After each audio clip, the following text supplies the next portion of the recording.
આજરોજ નરસિંહજી મંદિર પૌરાણિક વર્ષો જૂનું મંદિર ખાતે અત્યારે શ્રી નરસિંહ મહારાજનો પ્રાગટ્ય ઉત્સવ ધામધૂમથી ઉજવાઈ રહ્યો છે।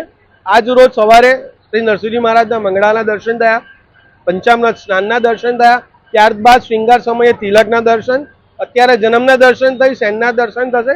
આવતીકાલે સવારે 8 વાગે શ્રી નરસિંહજી મહારાજના નંદ મહોત્સવના દર્શન થશે ને ત્યારબાદ પલનાના દર્શન થશે।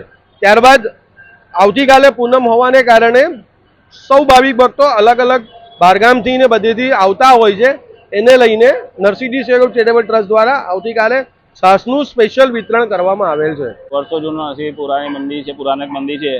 એમાં આજે સવારથી મંગળા આરતી, તિલક દર્શન, શિંગાર, અત્યારે જન્મના દર્શન, મહાઆરતીનો ચાલુ છે અને કાલે સવારે પલ્લામાં દર્શન, પછી એ થશે, રાજભોગ થશે અને કાલે પૂનમના કારણે પબ્લિક બહુ કાલે આવવાના કારણે નરસિંહ સેવા ગ્રુપ